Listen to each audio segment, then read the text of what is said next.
Finally, don't forget about that promo code over at DSI Sportsbook. If you sign up over there using the code BTB and the number 25, you get a $25 free bet just for signing up. Get a chance to check everything out, see if you like the mobile website, see if you like the desktop website.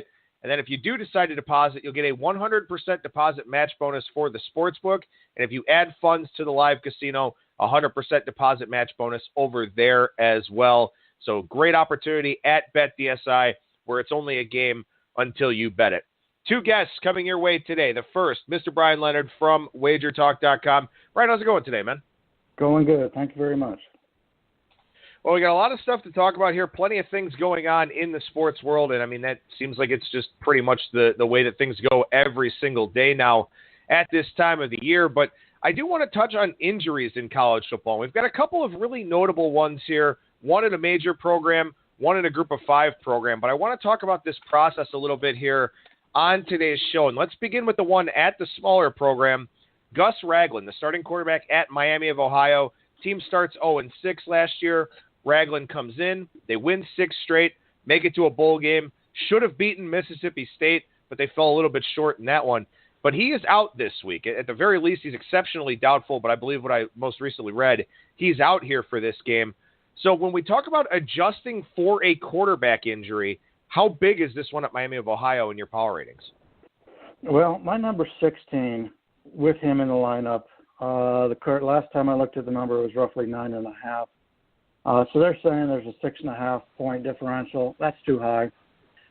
He's been very good, but keep in mind he was beat out last year to start the season, and it was an injury to the other quarterback that got him in there. So I think that's an overreaction there. He's had a lot more success than the other quarterbacks that they've had there, but you know that was a team that had a lot of young players that were just getting better as the season went on. How much of that was the quarterback? How much was it the players just adjusting and starting to learn the college game a little bit better? I guess we'll see from now on, at least in the short term. I don't know how long he's going to be out for, but I think that one is an overreaction. And I'm not a personnel guy. I always ask others who are personnel guys what their thoughts are, and they thought that he might have been worth 4. So I think it's about a 2-point adjustment.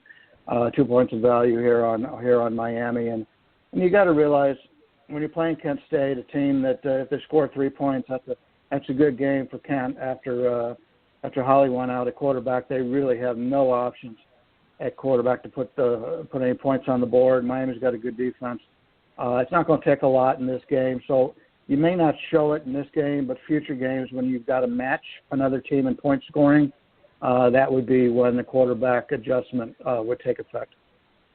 Yeah, my number on this game with Ragland was also 16, so I'm happy to see that I'm on the same wavelength with you there from a power rating standpoint in the MAC. And you kind of touched on it a little bit, and this is something I did want to follow up with, is that do you have to treat Ragland being out as an independent event, or do you treat it in the context of the opponent that they're playing? Because, like you just said, they're playing Kent State, who's one of the worst teams in college football at this point. They were before the season. Injuries have made them even worse.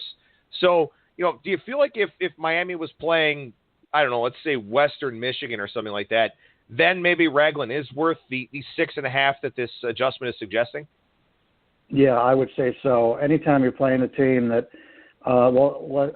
Western's a little bit better than they are for one thing, so you're playing a team that should be favored in the game. It's definitely different. They could be very conservative, run the football on every play, and come out with a straight-up win against Kent. So we probably won't be able to learn much from this game. But Ragland's had a lot of success there, but I don't think the drop-off is this much at this point. All right, there's a bigger conference one here that I want to touch on and sort of go through this process with you here, and that's Jesse Ertz at Kansas State. Now, he's out for this week's game. Ertz is everything to this Kansas State offense. He's their leading rusher, obviously their leading passer. He's only thrown the ball 100 times this year, but he has rushed it 65 times for 5.2 yard per carry average, 3 rushing touchdowns. That leads the team. He's got 7 passing touchdowns against 3 picks this year. They're taking on TCU. Now, TCU's not in the greatest of spots here, coming off of a tough game against West Virginia, and we all know what happens when teams go to Manhattan and take on Bill Snyder. Now, this number hasn't been reopened yet. It looks like it was in the, TCU -5 range at the start of the week here. But this one has not been reopened since we've seen the Ertz injury come across the wire. So, in that respect, Brian, how much do you think that Jesse Ertz is worth to the line in a game like this? Well, I'm seeing a few at 5.5 and 6. Chris, Buckeye, you wager 6, 5.5 in Vegas. My original line was 3, so they're making it 3, and I think that's given a lot of respect to Kansas State and the coaching staff down there. TCU's got a good team. I don't want to take anything away from TCU, but after that win over Oklahoma State, everybody thinks TCU's the hot team. They're the public darlings at this point. I don't think they've proven enough yet. They couldn't put away West Virginia last week. Long travel situation for West Virginia, as they always seem to get in that conference. But my number originally was 3. Now it's up to 6. 3 points. He's probably worth more than 3 points, but I think people are afraid of how good Kansas State is. They're good at home. They're a good underdog. You don't want to lay points into Kansas State. So I'm not sure this is what you would normally get for Ertz being out if he was playing for another team because of the coaching edge. Although I don't think it's a coaching edge. Obviously TCU's coach is great too. So, but the thought of Kansas State as a home dog, I think, is keeping this line a little bit lower. I don't think we'll see a 7 on this. So, this is probably about the peak, I think, is where it's going to go. Yeah, and TCU, I totally agree with what you're saying. They played that game against Oklahoma State, and I thought that Oklahoma State was a little bit overrated coming into that game. I thought that number was too high. One of the better bets I've made here this season. And I give TCU credit for, they had some time to prepare for West Virginia, so that certainly helped them. I give them credit for winning that game. But if you dig into the box score for that one, West Virginia outgained TCU by 102 yards, lost the turnover battle 2-0. That's why they wound up losing that game. They had 28 first downs to 16 for TCU. So TCU, they scored. It was a close game at half, 7-3. Things opened up a little bit in the second half for both of the teams. But, for TCU here, it wasn't that impressive of a performance against West Virginia as a double-digit favorite. So I think this is one of those unique situations where you've got a TCU team that people are skeptical of. Maybe Kansas State would have gotten some love here if Ertz was playing, but now I'll be very curious to see what happens with this number as we get one across the market and then get an idea, if the adjustment's been high enough. Yeah, I agree. I think you learn from this game, or maybe it's a live betting opportunity. There's always value in live betting when you're able to get that. So if it's available to you, then by watching the game, you may be able to make some adjustments on it. All right, let's break down a few of these games here, and a couple of the ones that we talk about in the MAC do have some injury considerations that we will discuss here a little bit. But we'll start on Friday night with Clemson and Syracuse. And the reason I want to talk about this game, Brian, we touched on it a little bit on Monday's show, and I want to revisit it here because I thought of a few more points about the game. And, I think that this is a really challenging spot for a team like Clemson. You have to go on the road to Syracuse. You're laying more than 3 touchdowns. You've got 2 big games coming up here in the month of November that you've kind of got an eye on already because you've been so good in so many of your games this year. But you take on this Syracuse team that runs a lot of plays. They're a very high-variance team because of that. So from a spot standpoint, you look at the power ratings for this game, and Clemson's favored by pretty much what they should be, according to most people out there. But this is one of those no-win types of games. Like, if you blow Syracuse out, nobody cares. If you beat Syracuse close, it's a win and the train rolls on. It's just, how do you think about games like this, especially on Friday nights?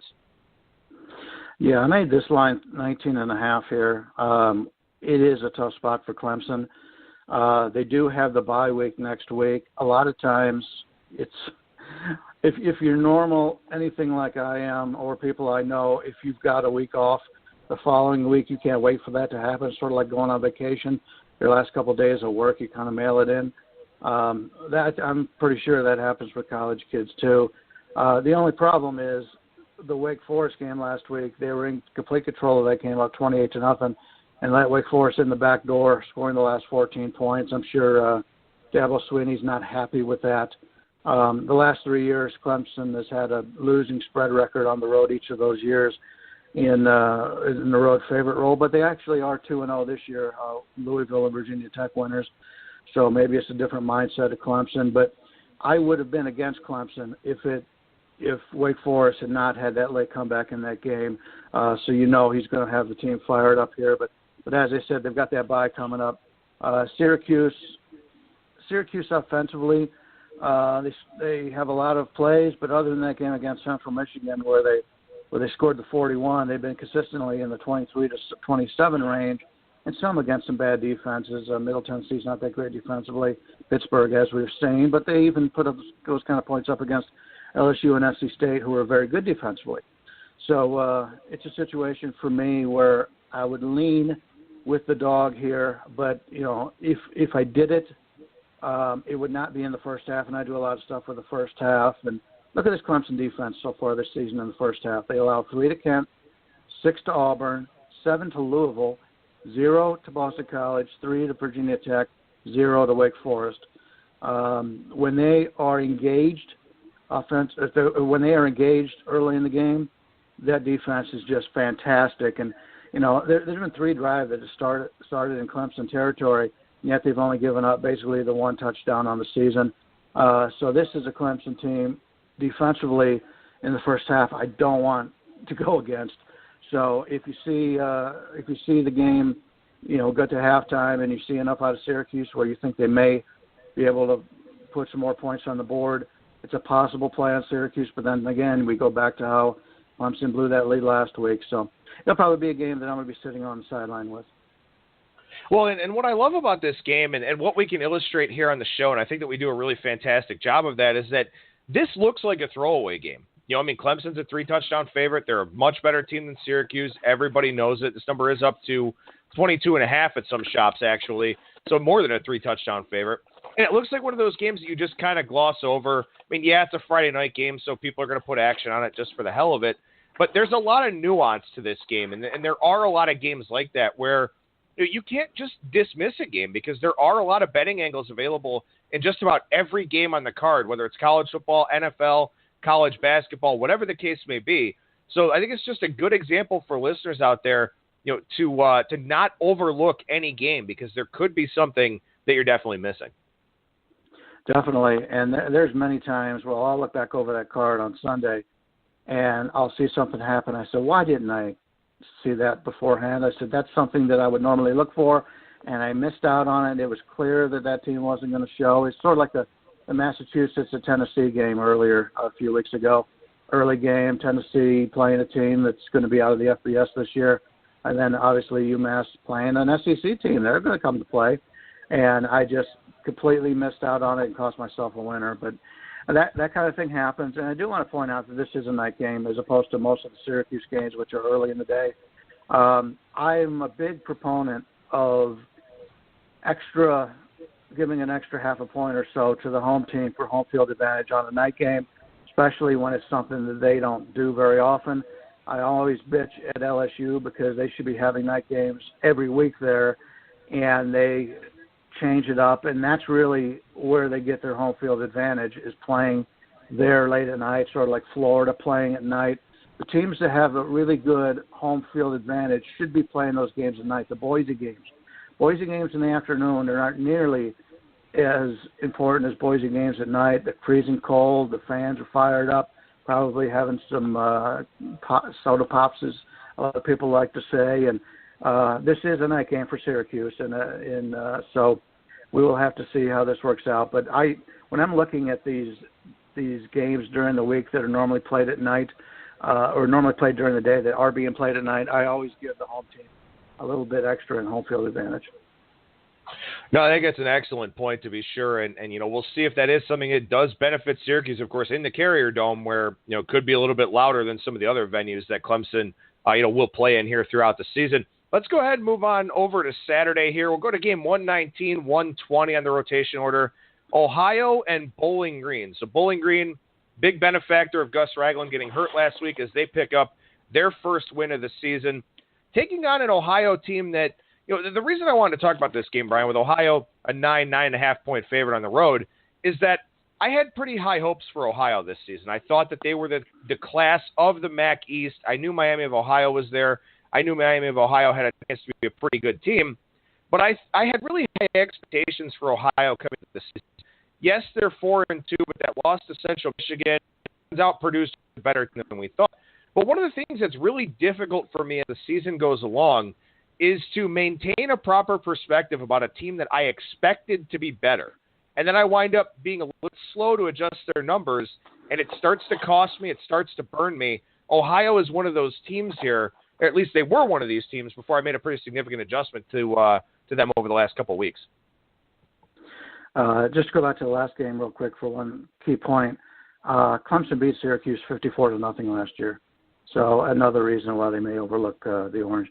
Yeah, I was on Bowling Green last week. That was my top play in the MAC. I'm not as high on Ohio as you are. I've raised them 4 points coming from the beginning of the season. I didn't think a whole lot of them. I thought Toledo was a class, and we'll find out if there is any class in the MAC this year because none of them have really been outstanding. But you have to be able to make your adjustments. A guy I respect told me years ago, you can't marry your preseason rankings, and it's true. Just because a team brings so many players back and you expect it, the chemistry is going to be different every year, and we see this, and which is why baseball you see a different champion every year. It's a long season, and chemistry means so much, and we've seen it with a lot of teams that have had success. And I don't know if you had mentioned it, but the Red Sox just fired their manager, Farrell, today. So it's another thing where obviously they didn't have that camaraderie in the dugout. Maybe they just didn't have enough chicken. But anyway, getting back to the Bowling Green, Ohio game, actually Bowling Green has beaten Ohio 4 of the last 5 years. So it's a situation where they've had some success against Ohio, obviously with a different coaching staff, as Mike Jenks has lost his only game. But that was only a 24-30 game, and they covered that game against Ohio. Ohio, obviously, coming off of that game where they lost to Central Michigan at home, you would think they would come out with a pretty good effort here. But this Bowling Green team, I said before the season, I said they're going to stink at the beginning of the year, but I expect this team to be better as the year goes on. I think they'll be a moneymaker. Last week was the first time they've covered the spread all season long. They played Miami pretty well. Obviously, you talked about the quarterback injury there. The week before against Akron, they were right in that game, and they ended up didn't cover in that game, but they played Akron, toe to toe there, and so Bowling Green's getting better. Ohio is about what I thought they'd be, slightly better. You go back and look at the teams. They get crushed by Purdue. They did beat Kansas, but they had to go to overtime to beat Eastern Michigan. Only beat UMass by 8 on the road. It was a covering game, but I haven't been overly impressed by Ohio. My line on this game was 6.5 Ohio, so I'm leaning with the dog here. It probably won't be a play, but Bowling Green to me is a team I'm looking to bet in the future. Yeah, and I mean, again, too, you need to keep an eye on perception. So, yeah, Bowling Green did get their first cover of the season last week, but they were only a 7-point dog at Middle Tennessee State and then a 3-point dog to Akron after being a 21-point dog to Northwestern in Week 3 and a 17-point dog to Michigan State in Week 1. So, this is a Bowling Green team where maybe they haven't had the ATS success and they certainly haven't had the straight-up success, but you can see with what's happening in their lines here that perception is changing a little bit about this team. They failed to cover as a single-digit dog against Middle Tennessee and Akron.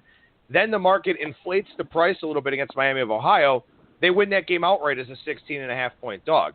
So, again, you want to look for buy points. You want to look for some of the trends in the market, so to speak. And I don't mean, how a team's done in its last 10 games as a dog or anything like that. I mean the trends in terms of how these teams are being valued on the odds screen. And it looks like, as you were saying, Brian, there are starting to be some more believers in Bowling Green here a little bit, over the last couple of weeks here. And, who knows? I mean, maybe we kind of see that come to fruition here this week if they are able to cover the numbers, big dog at home. Yeah, that's been a lot of my success in the MAC is people, the general public's not out there getting on ESPN3 and watching the MAC games. So they just see the final scores. A lot of people don't pay attention to the MAC. They don't know who the players are, and which is fine. You can make a lot of money without knowing who any of the players are. But they know everything about the SEC, and they know everything about the NFL. They know everything about the Big Ten. They don't know much about the Sun Belt, and they don't know much about the MAC. So you see a lot of over-adjustments being made off of results in the MAC, and there's a lot of zigging and zagging going on where my power ratings move slight. Most of the guys who make the power ratings move a little bit heavier because they don't follow it and they haven't seen the games. So I think I make a lot of hay by doing that. Last week was a double-digit underdog going outright. I've had a lot of double-digit outright underdog winners in the MAC because the lines are just from week to week, they just bounce around like crazy. And like I said, I've made a 4-point adjustment on Ohio on the season. And to me, you said they underplayed your expectations. They've actually overplayed my expectations. So they're probably about now where they should be. So you just keep in mind, you're going to see, and I always say this, if you like playing underdogs, you want to take a look at playing against teams who aren't used to winning. And you find a lot of that in the Sun Belt and in the MAC. If Alabama's playing at home, there's a good chance you're not going to win a money line bet going against an Alabama. And I would have said that about Ohio State too until they lost to Oklahoma, but it still happens. But when you get a team that's an average team like a Louisiana Lafayette or something, and you find them laying 7-10 points at home to a team that probably hasn't looked that good, that does not mean that they cannot lose that game because, hey, face it, these teams at the end of the year are going to end up in the 6-6 range, and they're not used to winning. And that's the thing, like with Miami. Miami's got good talent, but they're really not a team that you can count on them. It's sort of like playing the Jaguars in the NFL as a favorite. We've seen it so many times where they just don't show, and it's sort of like with the MAC, and a lot of good money-making opportunities about playing money line dogs in the MAC. All right, let's take a couple steps down on the board here. We'll move to game 123, 124 between Toledo and Central Michigan. Early money this week, at least the influential money, has come in on Central Michigan. Maybe a little bit of an adjustment for Cody Thompson being out for Toledo. We'll talk about that in a second. But Central Michigan opened a 10-point dog. This number is now 7.5 or 8 out there in the marketplace. And Toledo is a very interesting team because they're 4-1 straight up, just 1-4 against the number. Been the class of the MAC, at least from a statistical standpoint, for a couple of years now. As you mentioned, a team that you thought was the class of the MAC coming into the season. Now, this is an interesting spot. I mean, Central Michigan's been a bit better offensively than people expected, at least throwing the football, but they're not really turning it into a whole lot of points. They throw for 276 yards a game, only 23.3 points per game. If you can't score with Toledo, you're going to have a hard time hanging with Toledo. So I think there's just a lot going on with this game as well.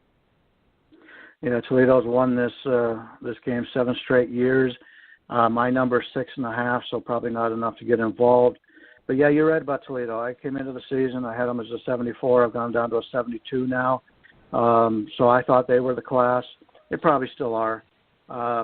Central Michigan's basically what I've started with, a 61.5 to a 62. I was down on Central Michigan coming into the season. The quarterback has been a little bit better than what I thought. So there's been, half a point adjustment there. Keep in mind, Central has only played one home game all season long. They played, they got the Rhode Island game, non-conference game early in the season, a paycheck game. Ever since then, they played Miami of Ohio, and then they've been on the road to Kansas, Syracuse, Boston College, Ohio. And then next week, they go to Ball State, have their bye, and then go to Western Michigan. So Central Michigan hasn't had a lot of excitement at home. This game against Toledo will bring it out. It is their homecoming game. I never like teams having their homecoming game against a team that's better than them. I think it's an insult to the opposition. Maybe just I'm old school, but that's the way it was. You always scheduled your weak sisters to be able to beat up on homecoming. I think still some of the players on the opposing team, Toledo probably takes that into account as a diss on them. I don't know how they do it now, if it's a scheduling thing or if it's actually planned out that way ahead of time. But Toledo's a team that is good, but this offense, They scored 54 against Tulsa, and we've since found out that Tulsa's defense is horrendous. And, against Nevada, they scored 37, but Nevada has not played that well all season long.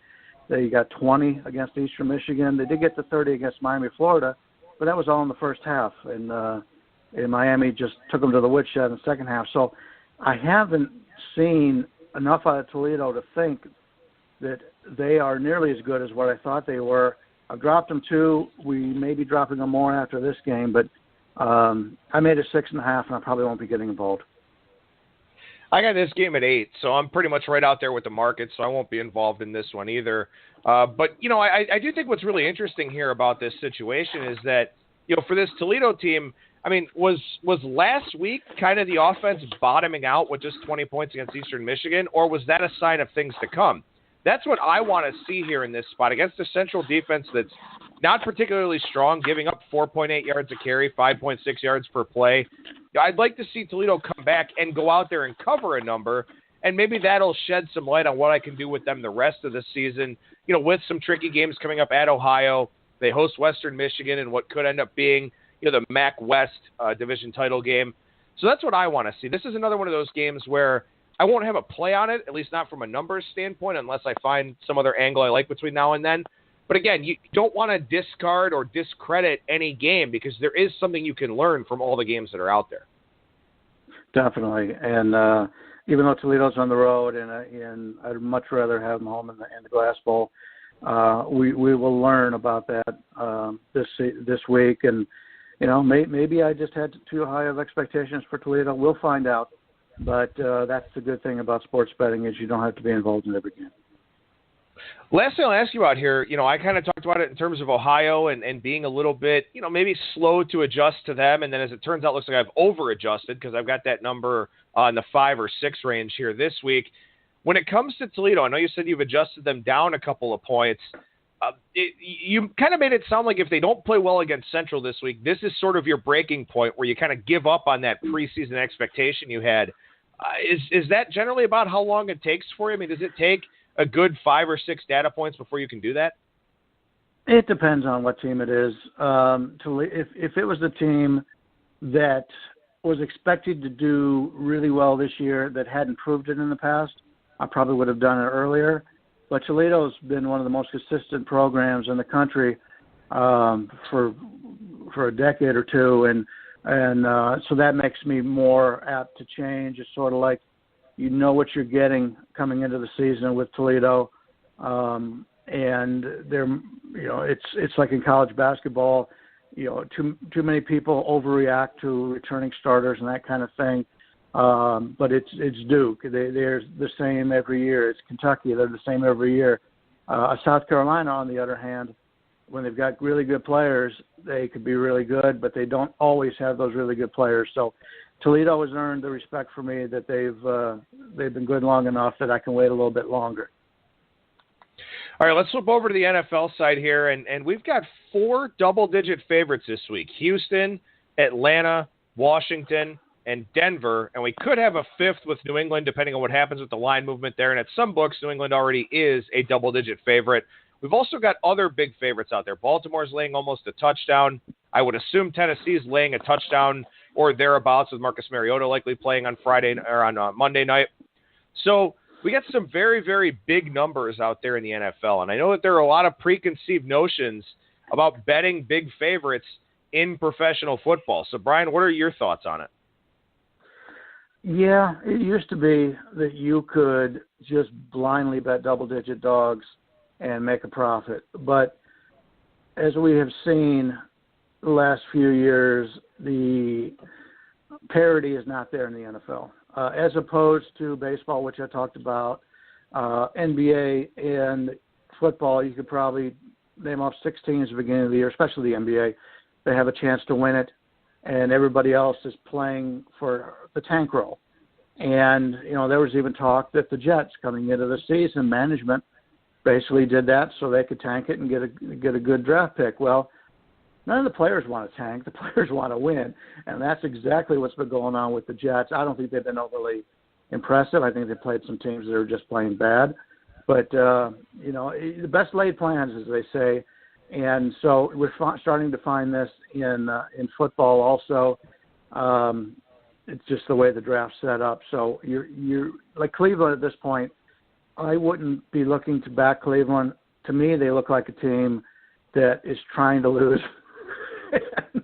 It's not hard for the Browns because nobody will know because they've lost so many games the last few years. But some of the moves that they had made and the management has made, and even the coaching staff, going for it on the 4-yard line when you kick the field goal and the game is tied, I believe, with the Jets last week. So it's just some strange things telling me to not be looking to bet Cleveland. And, you got Houston loses their 2 best players on defense, and they're still a double-digit favorite against the Browns. So that tells you what you need to know. But, anymore, there's you look at a team like Miami, they're catching double digits against Atlanta. Miami's offense has done nothing. You know what you're going to get out of Atlanta. You're going to get 30 points out of Atlanta in this game. Will Miami score 17? The line is saying possibly. I'm not so sure. But you know what you're going to get out of Atlanta. So, to me, I wouldn't want to bet Miami just because the offense doesn't show that ability. Certain teams have those offenses, like Baltimore's offense. It's tough to lay points with Baltimore's offense. They had a breakout game last week. The defense is outstanding, but you are going up against a rookie quarterback on a short week. So you just got to handicap the games a little bit more. Washington's a double-digit favorite. They're going to score a lot of points. Can San Francisco get enough on the board? We will see. But you have to take every single game and examine it. And, the Giants' defense is still very good. Playing at Denver, that offense isn't going to put many points on the board. They don't have any receivers. But how many points would Denver put on the board? So, which is why the total is 39.5. Well, of course, the nice thing for bettors here is that you don't have to play any of those double-digit games if you don't want to. The downside is if you're in the Super Contest like I am and you've got a limited number of games, you might have to take one of those big favorites or play one of those ugly dogs, something like that. And then, of course, for people that are in pick'em pools or survivors or something, those are decisions that you have to make, things that you have to look at there, especially in a survivor pool. If you're looking at double-digit favorites, a lot of times those are just straight-up plays, but still, you have some considerations to be made here with some of these heavy favorites that are out there. Let's look at a couple of games, though, Brian, where we don't have heavy favorites. This line move in game 267, 268, Tampa Bay and Arizona, very, very interesting to me to see Tampa Bay take on money early in the week to become a road favorite in Arizona. Now, neither one of these teams have much of a perception this season. We've seen money come in against Tampa Bay several times already this year. But it was a significant move early in the week, and the number really hasn't moved since then. Yeah, I played Arizona to win the Super Bowl at a large number. Well, I thought was a large number coming into the season. I was wrong. One of the things you have to be able to do is we talked about making the adjustments in power ratings coming in off of preseason expectations in college football. I've seen Arizona play, and Arizona, the coaching staff likes to throw the ball long, and they're not making adjustments onto throwing the ball shorter because they're trying to get those big gains that they got a couple of years ago when they had such a terrific offense. Is because they had a running game and they had an offensive line. Right now, they can't protect the statue of a quarterback that they have, and so they can't throw the ball downfield. And he continues to try to do that. They brought in an over-the-hill running back this week and trying to change things. I don't think that's going to make any difference. Even though I took Arizona to go to the Super Bowl at a pretty nice number, I think the line move is correct. I think I don't want to back on Arizona here. I think Tampa Bay's shown enough in their games that they should be the favorite here, and they do have the extra couple days to prepare off of that game against New England.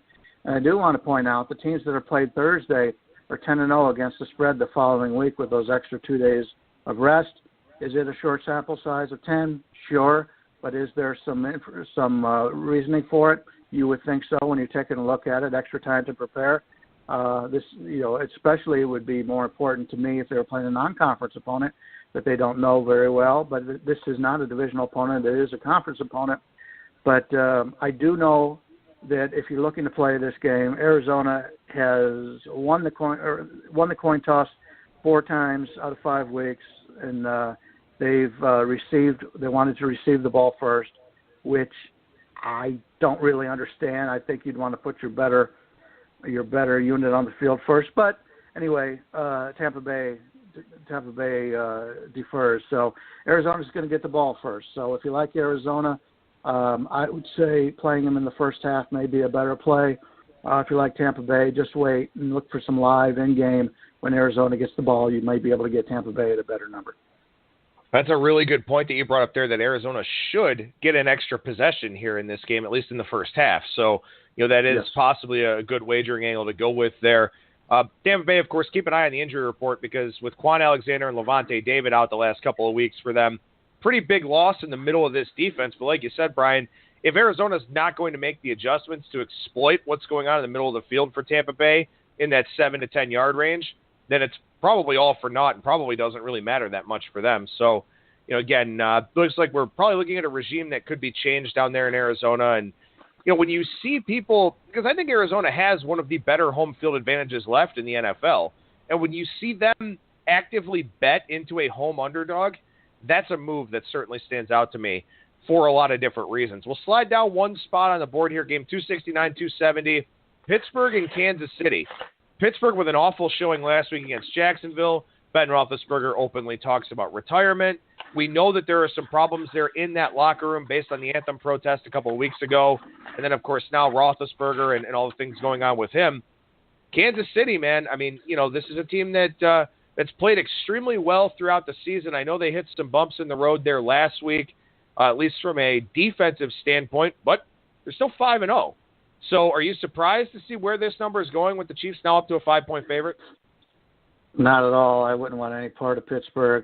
You talk about Roethlisberger. If you break down his home road outputs, he's not nearly as good on the road. Now he goes against what could be. I mean, most power ratings have New England number 1 in the NFL still.